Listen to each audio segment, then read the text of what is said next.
Nagsimula ang series sa Paris noong 1967 kasama ang chess prodigy na si Beth Harmon na nagising sa kanyang silid sa hotel. Noong isang gabi, siya ay nasobrahan sa pakikipag-party at nakatulog sa paliguan. Bigla niyang naalala na ito na ang malaking araw para makipagkompetensya sa isang lalaki, kaya nagmamadali siyang bumaba. Habang papunta si Beth sa lobby ng hotel, sinusubukan niyang maging kalmado habang ang mga paparazzi ay nagpa-flash ng mga kamera sa kanyang harapan. Pagkaraan ng ilang sandali, lumapit siya sa kanyang katunggali at naghanda ang dalawa sa paglalaro. Habang tinitingnan niya ang lalaki sa mata, nasulyapan natin ang nakaraan ni Beth. Sa isang flashback, nakita natin ang isang 9 anyos na si Beth na nakaligtas sa isang nakakakilabot na aksidente sa sasakyan sa isang tulay. Gayunpaman, namatay ang kanyang ina noong araw na iyon. Naulila na ngayon ang batang si Beth dahil matagal nang wala ang kanyang ama.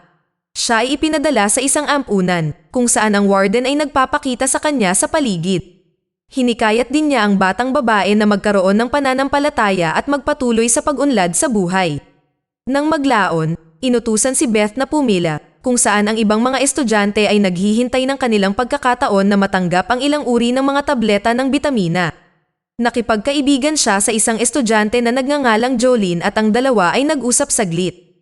Maya-maya, uminom si Beth ng tableta at nakaramdam agad siya ng kapayapaan. Nagsimula na rin siyang maglakad-lakad. Napansin ito ni Jolene at ipinahayag na kailangan niyang maghintay hanggang gabi para kainin ang bitamina. Sa klase sa sumunod na araw, pinapunta si Beth sa basement upang linisin ang ilang mga duster ng board. Doon, napansin niya ang isang janitor na nagngangalang Ginoong Shaibel na naglalaro ng chess at naging curious siya. Saglit siyang tinitigan ni Beth bago umakyat sa taas. Nang gabing iyon, habang nakapila ang mga estudyante para kunin ang kanilang mga bitamina, ipinakita ni Jolene kay Beth kung paano itago ang mga tableta sa loob ng kanyang bibig. Ginawa ng batang babae ang sinabi at matagumpay niyang naalis ang tableta. Bago matulog, sa wakas ay uminom siya ng tableta at nagsimulang mag-zone out muli. Sa isang punto, nag-hallucinate pa siya ng chessboard sa kisame ng kwarto niya. Lumipas ang mga araw at patuloy na tumataas ang kanyang curiosity sa laro. Siya ay regular na bumibisita sa basement at pinapanood si Ginoong Shaibel na naglalaro ng chess ng mag-isa. Ngunit isang araw, desperado siyang matutunan ang laro. Sa wakas ay kinausap siya ni Beth at hiniling na turuan siya ng chess. Gayunpaman, ang sabi lang ng janitor ay girls do not play chess. Ikinagalit ito ni Beth, ngunit gayunpaman, pinapakalma niya ang sarili at ipinakita kung gaano na niya natutunan sa pamamagitan lamang ng pagmamasid sa mga galaw nito mula sa malayo. Ipinaliwanag ni Beth kung paano gumagana ang bawat piraso at sinabi pa nga ang ilang mga tricks. Napahanga nito si Ginoong Shaibel at sa wakas ay pinayagan niya itong maglaro. Hindi na nakakapagtaka, madali siya nitong natalo. Nang gabing iyon, pagkatapos kainin ni Beth ang kanyang mga bitamina, muli niyang sinimulan na isipin ang mga piraso ng chess. Ngunit sa pagkakataong ito, nagawa niyang kalkulahin ang mga galaw at nag-ensayo ng mag-isa. Sa sumunod na mga araw, patuloy na naglalaro ng chess si Beth laban kay Ginoong Shaibel. Sa proseso, natututo siya ng iba't ibang mga diskarte at trick. Lalong nahahasa ang husay ni Beth sa chess nang muli niyang naisip ang mga galaw sa kanyang kisame sa gabi. Ito ay humantong sa isang pambihirang tagumpay habang tinalo ni Beth ang kanyang master na si Ginoong Shaibel sa unang pagkakataon. Unti-unti niyang sinimulang talunin siya sa bawat laro. Napagtanto na maaaring siya ang tunay na nararapat, si Shaibel ay patuloy na tinuturuan siya ng iba't ibang formation at pagkakaiba-iba ng chess. Sa lahat ng oras, iniimbak ni Beth ang kanyang berdeng mga tableta upang inumin sa gabi. Natutunan pa niya ang sikat na chess move, ang Queen's Gambit. Isang araw, tumungo si Beth sa basement gaya ng nakagawian at may nakitang hindi kilalang lalaki doon. Ipinakilala siya ni Ginoong Shaibel bilang si Ginoong Gans mula sa isang chess club. Siya ay nagmula sa ibang lungsod upang makipaglaro sa kanya. Nakakapagtaka, madali siyang natalo ni Beth. Malinaw na napahanga sa kanyang mga galaw, tinanong siya ni Ginoong Gans kung saan siya nagsasanay at ang batang babae ay sumagot ng "I play in my head." Kasunod nito, humarap si Beth sa isang mas mahirap na hamon. Siya ay sabay na nakipaglaban kina Shaibel at Gans na may dalawang magkahiwalay na chessboards. Ang mga posibilidad ay ganap na nakasalansan laban sa kanya. Ngunit sa sorpresa ng lahat, siya ay nanalo sa parehong laro. Kinaumagahan, tinawag si Beth sa opisina ng warden. Pagdating doon, nakita niya si Ginoong Gans at ang warden na may meeting. Gusto ni Ginoong Gans na sumali si Beth sa isang chess club sa isang high school tuwing Huwebes. Gusto niyang laruin niya ang lahat ng sabay-sabay. Dahil bihira ang mga batang babae na naglalaro ng chess, ito ay isang magandang pagkakataon para kay Beth at sa orphanage. Pinag-isipan ito ng warden saglit at inaprubahan ito na ikinatuwa ni Ginoong Gans. Pagkatapos, pumunta si Beth upang kumuha ng mga dosis ng bitamina ngunit nalaman na pinalitan ng orphanage ang kanilang mga tableta. Dahil dito ay nag-alala siya dahil siya ay nalulong sa mga tableta. Sa kabila ng desperasyon, nilapitan niya si Jolene para humingi ng ilan, ngunit sinabi sa kanya ng huli na may mga withdrawal symptoms lang siya. Kinabukasan, nagtungo si Beth sa chess club ngunit wala siya sa magandang mood dahil sa kawalan ng mga tableta na labis niyang inaasahan. Ngunit sa kabutihang palad, nang malapit na siyang umalis, binigyan siya ni Jolene ng isang pares ng mga tableta at binati ang kanyang kapalaran. Ilang sandali pa, narating ni Beth ang high school kung saan naroroon ang isang grupo ng mga lalaking naglalaro ng chess. Nagulat sila nang makita ang isang babae at patuloy na nakatitig sa kanya. Nalaman natin na kailangang gampanan ni Beth ang lahat ng mga lalaki ng sabay-sabay. Habang dinadala niya silang lahat, nagkukumpulan ang mga estudyante. Sabik silang masaksihan na mapapahiya ang dalaga. Gayunpaman, sa pagkabigla ng lahat, nilalabanan ni Beth ang bawat kalaban at tinapos ang lahat ng laban sa loob ng 1 oras at 20 minuto. Nang maglaon, buong pagmamalaki niyang sinabi kay Ginoong Shaibel ang nangyari. Sa kabila ng kanyang katalinuhan, umaasa pa rin si Beth sa mga bitamina kaya napilitan siyang kumilos ng desperado. Sa isang gabi ng pelikula, nagkunwaring pupunta siya sa banyo ngunit pumasok sa butika ng orphanage. Pagkatapos ay nagsimula siyang magnakaw ng mga tableta at nilamon ang mga ito na parang candy. Pagkaraan ng ilang sandali, kinuha niya ang buong garapon ng tableta at lumabas. Gustong itago ito ni Beth sa kanyang silid, ngunit sa kasamaang palad, bago pa siya makagalaw ay bumagsak siya dahil sa labis na dosis ng bitamina. Sabay-sabay na dumating ang mga guro at estudyante at nahuli siya sa akto. Sa sumunod na eksena, pinarusahan si Beth dahil sa pagnanakaw ng mga tableta ng bitamina. Simula ngayon, bawal na siyang mag-ensayo ng chess sa high school. Galit, nilapitan niya si Ginoong Shaibel at ipinaalam sa kanya ang tungkol sa kanyang parusa. Pagkatapos ay nais niyang ipagpatuloy ang paglalaro ng chess sa kanya. Sa paglipas ng mga taon, naging matalik na magkaibigan sina Jolene at Beth, sila na ngayon ang panganay sa orphanage. Isang umaga, kumuha ng sigarilyo si Jolene at nagtungo sa balkonahe nang bumangon si Beth sa kama.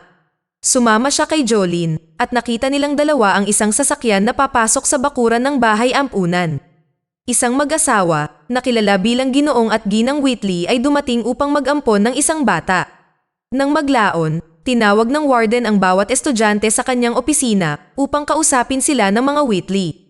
Sa wakas, pagkakataon na ni Beth at nagawa niyang akitin sila sa kanyang kagandahan at alindog. Nang matapos na ang panayam, hiniling sa kanya na iimpake ang kanyang mga gamit, opisyal na inampun si Beth. Abot sa buwan ang saya. Pero nalulungkot din siya dahil hindi na niya muling makakalaro si Ginoong Shaibel. Nang maglaon, dumating si Beth sa kanyang bagong bahay at nilibot siya ng mga Whitley. Nang dinala nila siya sa kanyang silid, namangha si Beth kung gaano kalaki ang space niya para sa kanyang sarili. Kinabukasan, nagising siya at nakitang nagtatalo ang Whitley tungkol sa mga bagay na may kinalaman sa trabaho. Aalis na si Ginoong Whitley sa isang business trip at mawawala ito ng 2 linggo. Nalaman natin na ang mag-asawa ay hindi masaya sa kanilang kasal. Si Beth ay nagtungo sa kanyang unang araw sa paaralan at sinimulan ang kanyang buhay bilang isang normal na teenager. Hindi nakakagulat na hindi siya nababagay sa mga uri ng mga babae sa loob ng paaralan. Karamihan sa kanila ay pinagtatawanan ang kanyang mahinang pagpili ng mga damit. Ang masaklap pa, nalaman ni Beth na walang chess club sa paaralang ito. Kinabukasan, kinuha ni Ginang Whitley si Beth para bumili ng bagong damit. Doon, nakakita siya ng ilang set ng chess, ngunit tumanggi si Ginang Whitley na bilhan siya ng isa dahil kapos sila sa pera. Sa halip, gusto niyang magsimulang mag-ipon ng paunti-unti si Beth mula sa kanyang 40 sentimos na allowance para makabili siya ng isa para sa kanyang sarili. Isang araw, hiniling ni Ginang Whitley kay Beth na ibili siya ng ilang pakete ng sigarilyo mula sa lokal na convenience store. Dahil sa kahilingan, lumabas si Beth at kinuha ang mga sigarilyo.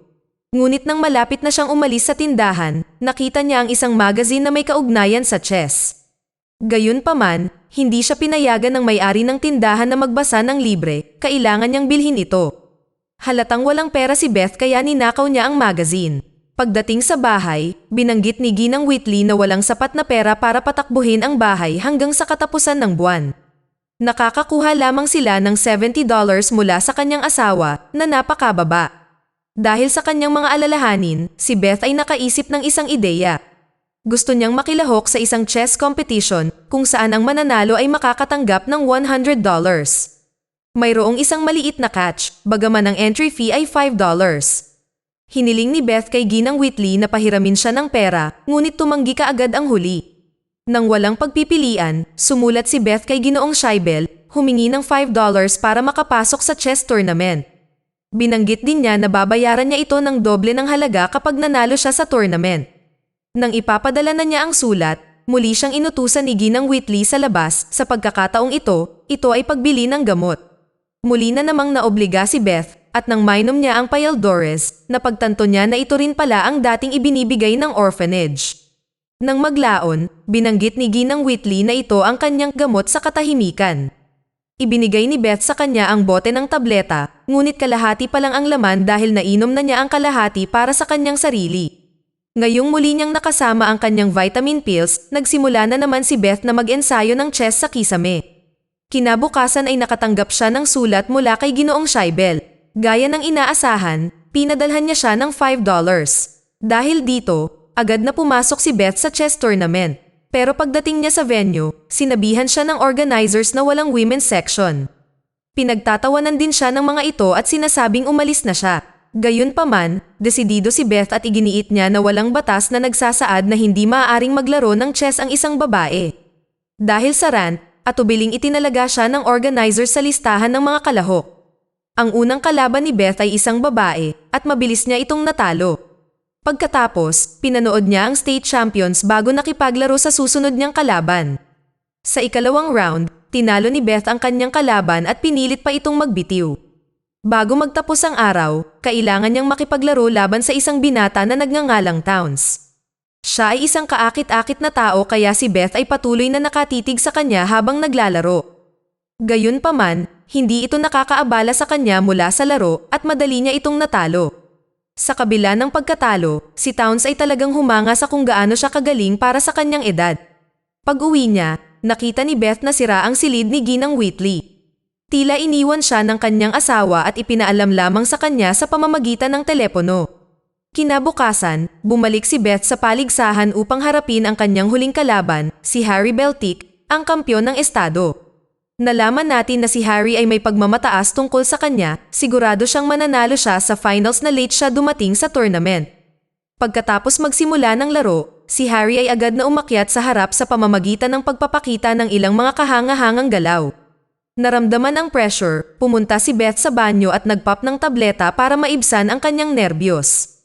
Pagkatapos ay bumalik siya ng may higit na kumpiyansa at nagbigay ng magandang laban. Sa wakas, natalo niya si Harry at nanalo sa buong tournament.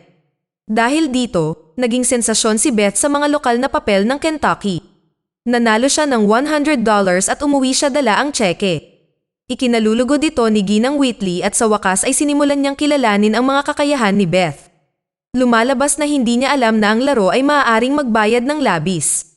Nang sumunod na araw, si Ginang Whitley ay nagsagawa ng isang masigasig at nalaman na ang isang chess tournament na may premyong pera na $500 ay magsisimula sa lalong madaling panahon sa Cincinnati. Ipinaalam niya ito kay Beth, ngunit nag-aalala ang huli na makakapagliban siya sa school. Sa kabutihang palad, tinapos na ito ni Ginang Whitley sa pamamagitan ng pagsisinungaling sa prinsipal na may sakit ang kanyang anak. Dahil dito, pumayag si Beth na sumali sa chess tournament. Pagkatapos ay buong kumpiyansa niyang iginiit na mananalo siya. Kinabukasan, nakita natin si Beth at ang kanyang ina na dumating sa Cincinnati para sa paligsahan ng estado. Kahit dito, kilala siya ng lahat ng tao. Tinatawag nila siyang babaeng genius. Ang kanyang unang kalaban ay isang kabadong manlalaro na kilalang kilala siya. Bago pa man magsimula ang laro, inamin niya ang pagkatalo at binati siya ng good luck.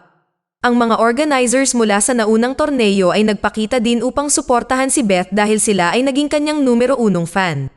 May talakayan sila tungkol sa pagsali sa US Open. Pagkatapos nito, pinag-usapan nila ang ideya ng paglalaro sa paligsahan ng Russia. Gayunpaman, nag-aalinlangan sila dahil pinaniniwalaan na ang mga Ruso ay mas mahusay kaysa sa mga Amerikano sa chess. Sa sumunod na eksena, nanalo si Beth sa Cincinnati tournament at binigyan ang kanyang ina ng 15% ng premyong pera bilang isang komisyon. Sa paglipas ng panahon, nanalo siya sa iba't ibang paligsahan sa buong US. Ang ating chess prodigy ay mas sikat na ngayon at siya ay nakakuha ng atensyon. Kinapanayam pa siya ng mga mamamahayag sa kanyang kaso. Sa isang panayam, isiniwalat ni Beth na natuklasan niya ang chess sa basement ng kanyang orphanage.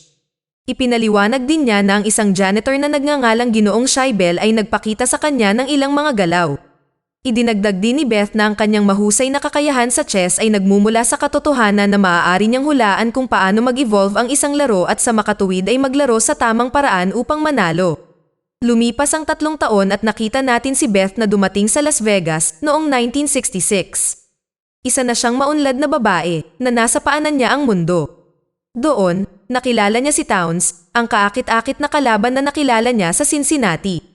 Nagtatrabaho na ngayon si Towns bilang magazine reporter at narito siya para magsulat ng mga review sa chess tournament. Nais niyang magsulat ng isang artikulo tungkol kay Beth at inanyayahan siya sa kanyang silid upang kumuha ng ilang mga larawan para sa papel. Pumayag si Beth na sundan siya dahil naglalaro sila ng chess pagkatapos ng trabaho. Tila mag-iinit na si Beth. Pagdating nila, halatang may chemistry sa pagitan nila. Halos maghalikan na sila, ngunit sa kasamaang palad, dumating ang kasama ni Towns at sinira ang sandali. Sa sumunod na eksena, bumalik si Beth sa kanyang silid sa hotel at nakitang umiinom ang kanyang ina. Kumuha siya ng bote, binanggit ni Beth ang tungkol sa kanyang paligsahan, kasama ang kanyang kaba sa US champion na si Benny Watts. Palagi siyang maraming tao sa paligid niya at tiyak na marunong maglaro. Nang maglaon sa araw na iyon, nakaharap mismo ni Beth si Benny na tinatalakay ang diskarte sa laro. Itinuro ng kampyon ng US ang isang pagkakamali na ginawa ni Beth ilang taon na ang nakalipas. Ipinaliwanag niya na maaari sana siyang matalo ng naunang manlalaro na nakaharap niya. Ang paghahayag na ito ay tiyak na nagpakaba kay Beth at ang pinaka-nakakainis na bagay ay ang katotohanang nalaman ni Benny ang kanyang pagkakamali sa pamamagitan lamang ng pagbabasa ng ulat ng laro. Kinabukasan, kailangang laruin ni Beth ang huling laro kasama si Benny. Bagamat napapanatili niya ang isang cool na kilos, nagsimula siyang magpanik, sa huli ay humantong sa kanyang unang pagkatalo. Galit si Beth sa kanyang kawalan ng kakayahan na mahulaan kung ano ang gustong gawin ng kanyang kalaban. Sa kabila nito, nakakakuha pa rin siya ng bahagi ng premyong pera. Bago umalis si Beth at ang kanyang ina sa Las Vegas, sinundan siya ni Towns at sinabing magkakaroon siya ng isa pang pagkakataon na harapin si Benny sa hinaharap, para ihanda ang sarili sa oras na hamunin ng mga Sobyet sa chess. Pagkatapos ng klase, may nakilala siyang lalaki na nag-imbita sa kanya para sa isang party. Nagkakilala ang dalawa habang humihit-hit ng damo. Pagkaraan ng ilang sandali, tinawagan ni Beth ang kanyang ina at sinabi sa kanya na nakikipag-party siya sa mga mag-aaral sa kolehiyo at hindi uuwi. Pinaalalahanan siya ni Ginang Whitley na mag-ingat bago ibaba ang tawag. Natapos si Beth sa pakikipag-ugnay sa lalaki. Nang magising siya, nakakita siya ng isang tala sa kusina at nalaman niyang pumunta na ang lahat sa Cincinnati para manood ng sine. Nakasaad sa note na malaya siyang manatili hanggat gusto niya. Nagpasya si Beth na manatili at linisin ang buong apartment at ininom ang mga natirang inumin. Sa paglipas ng panahon, sa wakas ay nakapagtapos na si Beth sa high school. Bilang regalo, binigyan siya ni Ginang Whitley ng isang bracelet na may nakaukit na "With love from mother." Ang dalawa ay nakaupo ng magkasama, kasama si Beth na naghahanda para sa isang paparating na paglalakbay sa Mexico City, kabilang ang US Championship. Sa kanilang pagpunta sa Mexico, ibinunyag ni Ginang Whitley ang tunay na dahilan kung bakit siya pupunta. May kaibigan pala siya sa Mexico City na tinatawag na Manuel at nakipagkita ito sa kanila sa airport. Idinagdag niya na nananatili silang nakikipag-ugnayan sa isa't isa kahit na siya ay may asawa na. Nang makarating, binati sila ni Manuel at sila ni Ginang Whitley ay nag-enjoy sa romantikong pag-uusap habang nagmamaneho sila sa Mexico City. Nahihiyang nakikinig si Beth mula sa likurang upuan. Dumating ang malaking araw at ipinagpatuloy ni Beth ang kanyang winning streak. Habang si Ginang Whitley at Manuel ay nagiging mas malapit sa isa't isa, si Beth ay nagsimulang mabalisa dahil kailangan niyang makipaglaro laban sa isang Russian Grandmaster na si Borgov. Sinabi sa kanya ng kanyang ina na mahusay siya dahil sa bilis niyang umintindi at iminungkahi niya na dapat siyang magpahinga. Pumayag si Beth na lumabas at palayain ang kanyang isip. Kinabukasan, medyo nagalit si Ginang Whitley dahil kailangan umalis ni Manuel para sa negosyo kaya inaliw siya ni Beth. Nagpatuloy ang paligsahan at nakipaglaro si Beth sa isang batang lalaki na unang hinamon siya. Sa pareho nilang pambihirang kakayahan, ang laro ay umaabot sa napakahabang oras. Pagkatapos ay nagpa siya silang ipagpatuloy ito sa susunod na araw. Kinabukasan, kawili-wiling gumamit si Beth ng mga distractions bilang paraan ng pagtapos sa kanyang kalaro. Kakaiba siyang lumalayo habang hinihintay ang kanyang move at pagkatapos ay bumabalik para sa kanyang move, pagkatapos ay lumakad muli. Naiinis ang binata habang ginagawa niya ito. Siya sa wakas ay nagbitiw, malinaw na ito ay isang aral mula sa orihinal niyang guro na si Ginoong Shaibel, igalang ang laro at magbitiw kung tapos na. Pagkatapos, nakita niya ang kanyang ina na tumutugtog ng piano para sa isang madla. Nang tumingin si Beth sa tournament board, napagtanto niyang kalaban niya si Borgov sa finals. Dumating na ang araw, matyagang naghihintay si Beth na maglaro si Borgov laban sa kanya. Si Borgov ay gumanap ng puti, at habang siya ay gumagawa ng unang hakbang, lumalabas na ito ay magiging isang mahusay na laban, ngunit hindi ito mangyayari. Ang mga galaw sa chessboard ay dahan-daang pabalik-balik, ang bawat manlalaro ay may estratehiya laban sa isa. Ipinaglalaban ni Beth ang lahat ng mayroon siya, habang hinihintay ang pagdating ng kanyang ina na hindi sumipot sa kanyang malaking araw. Naiirita si Beth sa pagkawala ng kanyang ina at ipinadala ang galit na ito sa kanyang paglalaro ngunit hindi ito maganda. Siya ay na-outplayed at tinalo siya ng kanyang kalaro na si Borgov. Sa huli, napilitang magbitiw si Beth kaya natalo siya sa laro. Pagkatapos, pumunta siya sa kanyang silid sa hotel at inamin sa kanyang ina na hindi niya maiwasang madama na siya ay natalo na. Nagulat pa nga si Beth sa hindi maisip na mga galaw ni Borgov. Ngunit habang sinasabi niya ito sa kanyang ina, napagtanto niyang hindi tumutugon si Ginang Whitley. Nagmamadaling pumunta si Beth sa kanyang kama para buksan ang lampara. Habang sumisikat ang liwanag sa mukha ng kanyang ina, lumuhad siya sa sahig, si Ginang Whitley ay patay na. Sa sumunod na eksena, dinala ng mga paramedic si Ginang Whitley palabas ng hotel sakay ng stretcher. Nilapitan ng doktor si Beth upang ipaalam sa kanya ang kanyang natuklasan. Iniisip niya na ang sanhi ng pagkamatay ay hepatitis, ngunit ang isang autopsy ay makukumpirma ang kanyang mga natuklasan. Tiniyak ng staff ng hotel kay Beth na tutulungan nila siya sa anumang kailangan niya at aayusin ang kanyang bill. Gumawa siya ng tala at tinanong sila kung maaari niyang kontakin ang taong nakalagay dito. Nang maglaon, nakita natin siyang tumawag sa telepono at nakipag-usap kay Ginoong Whitley upang ipaalam sa kanya ang tungkol sa pagkamatay ng kanyang asawa. Hindi nakakagulat, siya ay ganap na walang pakialam sa nangyari kay Ginang Whitley. Nang sabihin sa kanya ni Beth na hindi siya sigurado kung saan siya ililibing, sinabi sa kanya ni Ginoong Whitley na ayaw niyang masangkot at maaari niyang makuha ang bahay hanggat mababayaran niya ang mga utang. Maya-maya, umupo si Beth sa tabi ng bintana ng eroplano, naghahanda na umuwi. Nakita niya ang 4 na lalaki na nagkarga ng kabaong, walang duda na ina niya iyon. Dahil sa lungkot, itinaas ni Elizabeth ang kanyang baso sa bakanteng upuan sa tabi niya, isang paalam na toast sa kanyang ina. Sa isang flashback, nakita natin ang isang bahagi ng kabataan ni Beth, sinabi sa kanya ng kanyang biological na ina na hindi niya kailangang matakot sa kalungkutan. Sa kasalukuyan, bumalik si Beth sa kanyang tahanan pagkatapos ng mga dramatikong kaganapan sa Mexico. Mag-isa siyang nakatira sa isang bahay na ngayon ay kanya na. Mag-isa sa unang pagkakataon, naalala niya ang mga panahong kasama niya si Ginang Whitley. Biglang tumunog ang telepono, si Harry Beltic, ang tinalo ni Beth sa state championship. Tumawag siya nang malaman ang kumakalat na balita ng kanyang pagkatalo laban kay Borgov kaya nag-aalok siya na tulungan siya. Nakaramdam ng kalungkutan, sumang-ayon si Beth at inanyayahan siya. Ilang sandali pa, dumating si Harry na may dalang isang kahon ng mga aklat ng chess na umakma kay Beth sa kanyang hitsura na nagsasabing hindi na siya ang makulit na bata na nakipagtalo sa kanya 5 taon na ang nakakaraan. Pinag-usapan nila kung ano ang nangyari sa kanyang laro at pinayuhan siya ni Harry na dapat siyang palaging manatiling bukas sa halip na tumuon sa isang solong paglalaro dahil iyon ang siguradong magpapatalo sa kanya. Nagpa siya si Beth na maglaro ng isang senaryo sa pamamagitan ng paglalaro ng chess na nagpapatunay sa punto ni Harry. Pinuri rin niya si Harry na nagsasabi na may nagbago rin tungkol sa kanya, ngunit hindi niya matukoy. Inihayag ni Harry na ito ang kanyang mga ngipin na nagbigay kay Beth ng isang malawak na ngiti. Idinagdag niya na pinaayos niya ito noong nakaraan. Ngumiti siya pabalik bilang pagsang-ayon. Nagpa siya si Harry na tumuloy sa kanyang silid sa hotel kung saan siya ay pansamantalang tumutuloy hanggang sa makahanap siya ng isang apartment. Bago umalis, sinabi niya kay Beth na babalik siya kinabukasan na may dalang mga libro. Habang wala siya, nagpa siya si Beth na hindi matulog at sa halip ay umupo sa sofa para panoorin ang pamilyar na TV show na madalas pinapanood ni Ginang Whitley dahil nakakaaliw. Bumalik si Harry kinaumagahan at sinenyasan si Beth na kailangan niyang gumawa ng maraming pagsisikap kung gusto niyang talunin si Borgov.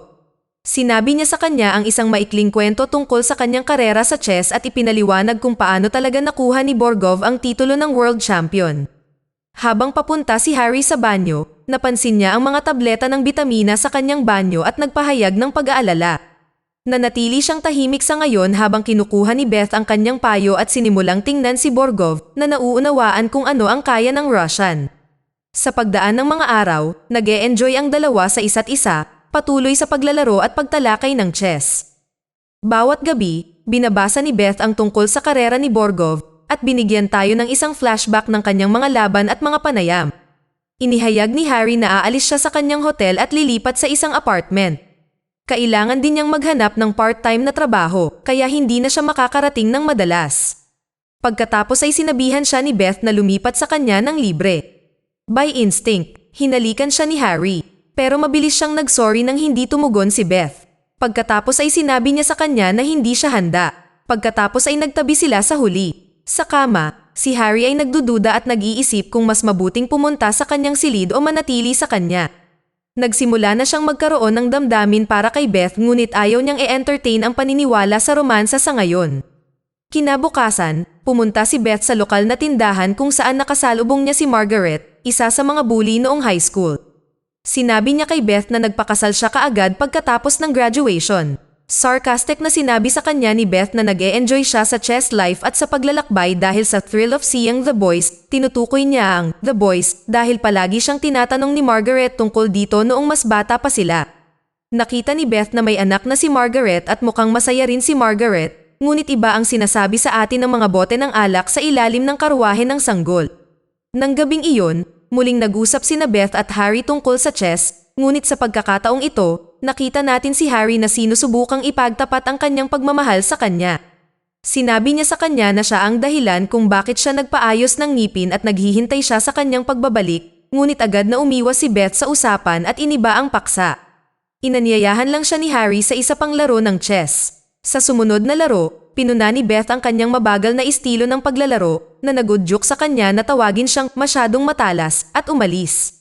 Ang mga bagay ay malinaw na tensyon sa pagitan nila at sa kalaunan ay humantong sa pag-iimpake ni Harry ng kanyang mga gamit at umalis. Malapit na siyang magsimulang mag-aral. Sinabi ni Beth na malaki ang naitulong niya sa kanya. Inamin ni Harry na hindi na niya talaga mahal ang chess gaya ng dati at hindi niya na-absorb ang winning all. Bago umalis, nag-alok siya sa kanya ng isang huling libro at pinayuhan siyang alagaan ang kanyang sarili. Ang sumunod na eksena ay napunta sa Ohio para sa 1967 US Championship. Pumasok si Beth sa venue at doon, nakasalubong niya ulit si Benny Watts. Ibinigay ni Benny ang kanyang opinyon sa paraan ng pagtrato sa kanila, hindi tulad ng ibang mga sports tulad ng golf o tennis. Inihambing niya ang kanilang setup sa mga nasa Soviet Union. Pagkatapos ay sinabi sa kanya ni Beth na plano niyang pumunta sa Soviet Union pagkatapos niyang manalo sa US Championship. Ngunit pinukaw siya ni Benny, sinabi na kailangan niya muna itong talunin. Pagkatapos, ang torneo ay nagpatuloy gaya ng nakagawian na pareho nilang pinahirapan ang kanilang mga kalaban. Sa pagdaan ng mga araw, kapwa sila Benny at Beth ay naglaro sa finals na tulad ng inaasahan. Habang nakikipag-usap si Benny sa mga mamamahayag bilang isang paraan ng pagpapakita ng kanyang kayabangan, patuloy na binabasa ni Beth ang mga taktika sa pagitan ng pag-aaral. Isang gabi, inanyayahan ni Benny si Beth para sa ilang round ng speed chess at beer, ngunit tumanggi siya. Gusto lang ni Beth na mag-aral mag-isa, pero hindi maganda ang mga plano niya. Sa kalaunan, nagpunta siya upang kumuha ng isang tasa ng kape nang muli siyang nilapitan ni Benny. Patuloy niyang iniimbitahan siya para sa isang round ng speed chess, ngunit sa pagkakataong ito ay tumaya siya ng $5 bawat laro. Ayaw sayangin ni Beth ang kanyang oras kaya nagpa siya siyang tanggihan muli ang alok. Gayunpaman, iginiit ni Benny na pumayag siyang ikuha ng ibang tao ng kape. Nagsimula silang maglaro at sa bawat round, dumarami ang mga manonood. Sa kasamaang palad, palaging natatalo si Beth na pinipilit siyang bigyan siya ng malaking halaga.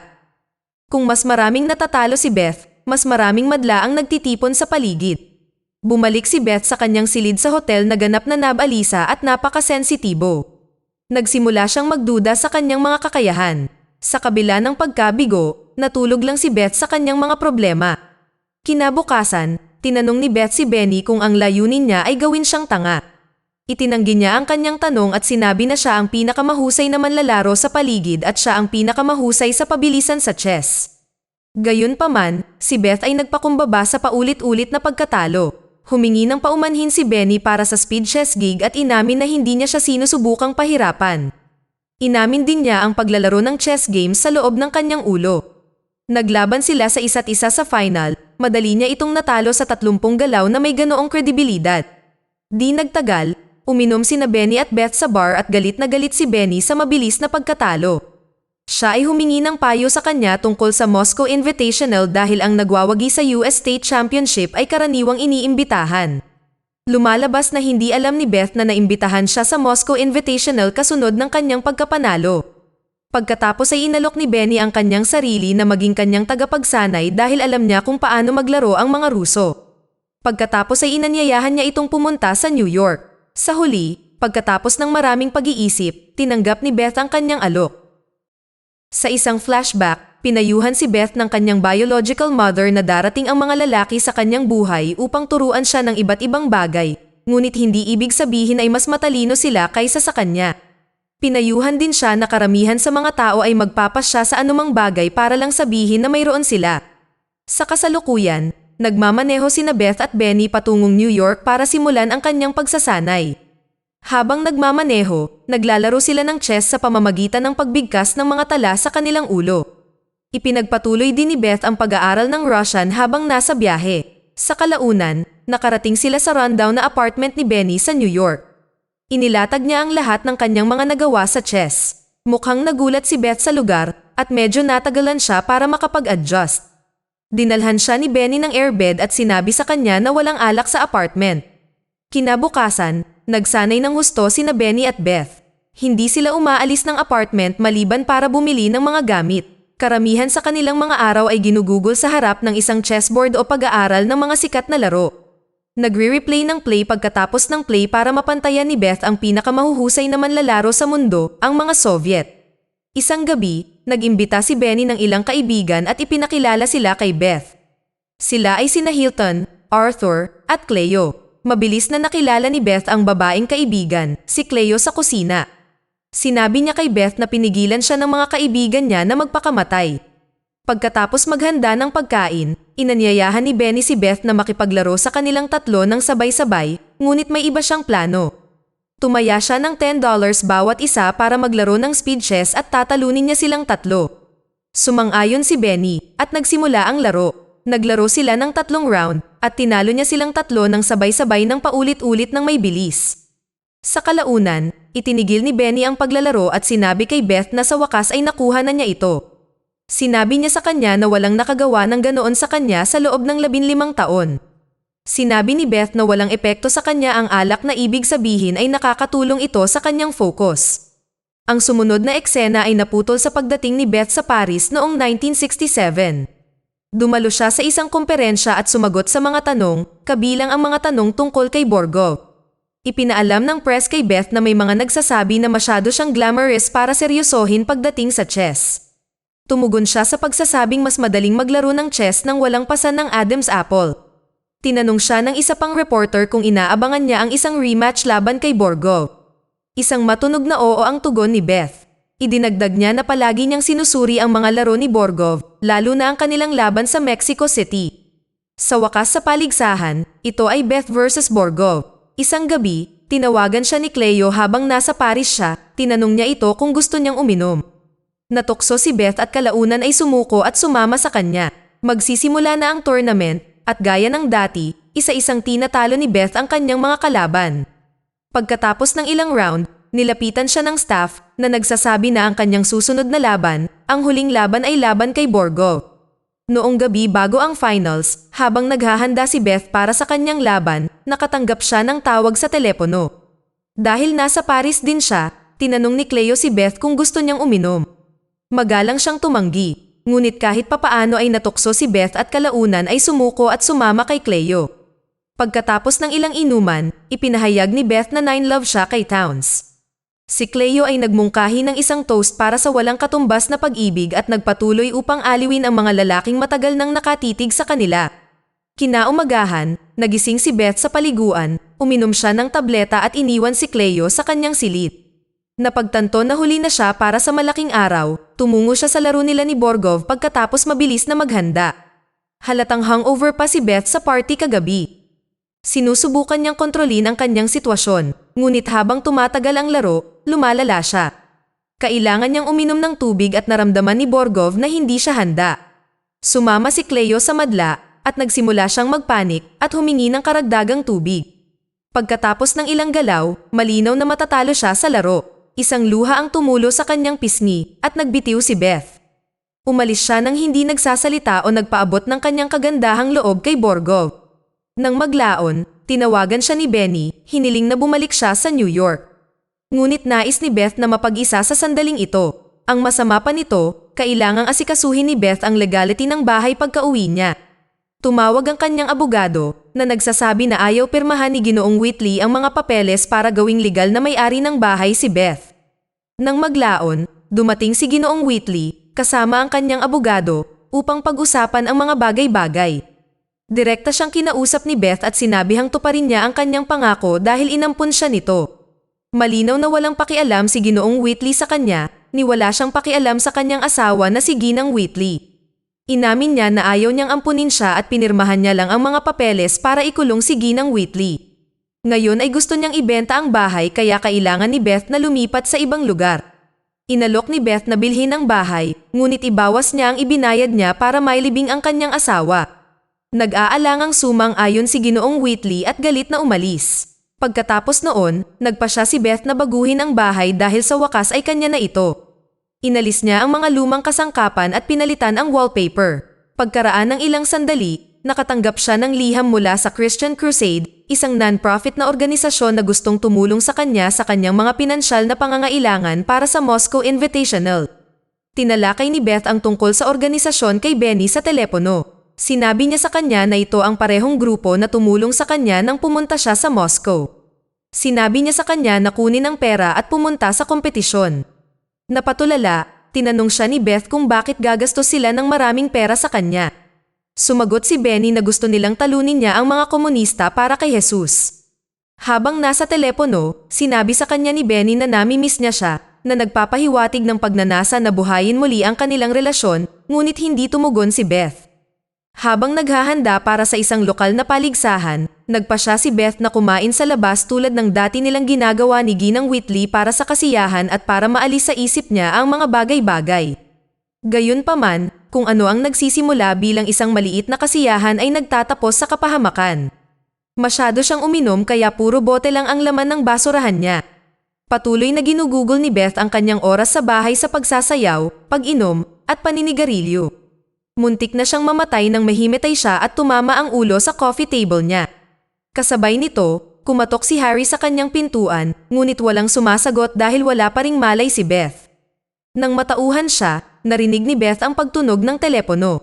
Ito ay ang lokal na direktor ng torneo na humihiling sa kanya na pumunta ng maaga para sa paligsahan bukas para sa mga larawan kasama ang lokal na papel. Pumayag si Beth na pumunta ng maaga kahit gulong-gulo na siya.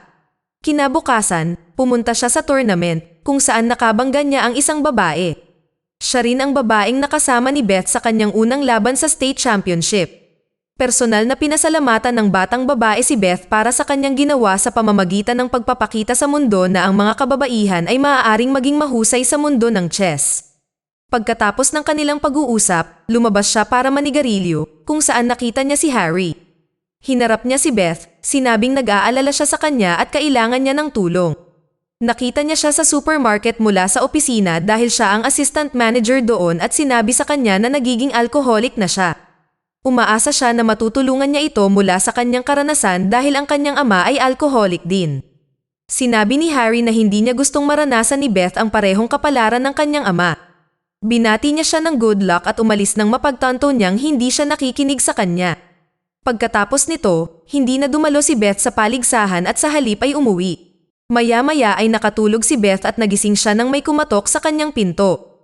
Sa tingin niya ay si Harry iyon, ngunit sa kanyang pagtataka, ito ay ang kanyang matandang kaibigan, si Jolene. Ang sumunod na eksena ay napunta sa isang flashback kung saan ang batang si Beth at ang kanyang biological na ina ay nagtungo sa bagong bahay ng kanyang ama. Ang ina ni Beth ay humingi ng tulong sa kanya, ngunit hindi siya nasisiyahang makita siya at sinabihan ang babae na umalis. Kasunod nito ang sandali ng pagmamaneho ni Beth at ng kanyang ina sa kalsada bago ang nakakakilabot na aksidente. Back in the present, inihayag ni Jolene kung bakit siya narito. Nakalulungkot, pumanaw na si Ginoong Shaibel at paparating na ang libing. Gusto niyang dumalo si Beth ngunit hindi niya maiwasang tingnan ang estado ng kanyang bahay. Nalaman natin na kasalukuyang nagsasanay si Jolene upang maging isang paralegal na inayos ang sarili mula sa mga araw ng pagkaulila at malinaw na binago ang kanyang buhay. Samantala, napagtanto ni Beth na kailangan niyang gawin ang parehong bagay. Nang maglaon, tiningnan ni Jolene ang kabinet ng banyo at nakita ang mga tableta ng bitamina. Napagtanto niyang nalulong si Beth sa gamot. Naglakbay ang dalawa para bisitahin ang mga lumang tambayan ni Beth. Ang una ay ang lumang trailer na tinitirahan nila ng kanyang biological na ina. Ito ay medyo sira-sira at pagkatapos ay humantong sila sa bahay ampunan. Masyadong marami ang mga alaala niya mula sa nakaraan kaya nagpasya si Beth na huwag na lang pumasok sa bahay ampunan. Sa halip, pumunta siya sa libing ni Ginoong Shaibel kung saan masama ang pakiramdam niya sa pagkakautang sa kanya ng $10 na hindi niya naipadala pagkatapos ng kanyang unang paligsahan. Pagkatapos ng serbisyo, nagbago ang isip ni Beth at bumalik sa lugar na ginugol niya ang karamihan sa kanyang pagkabata. Naglakad-lakad siya sa koridor at nakaramdam siya ng kasiyahan at kalungkutan. Sinabihan siya ni Miss Dierdorf na bumalik sa kapilya habang magalang na pumayag si Beth at bumaba sa basement kung saan nakatira si Ginoong Shaibel. Doon, nakakita siya ng isang malaking pin-up board na may lahat ng kanyang mga klipang ng pahayagan, mga larawan, at mga sandali sa kanyang kabataan. Inipon ni Ginoong Shaibel ang lahat ng kanyang mga nagawa at mga kwento sa headline. Nakita rin niya ang larawan nila ni Ginoong Shaibel na magkasama at ito ang naging breaking point niya.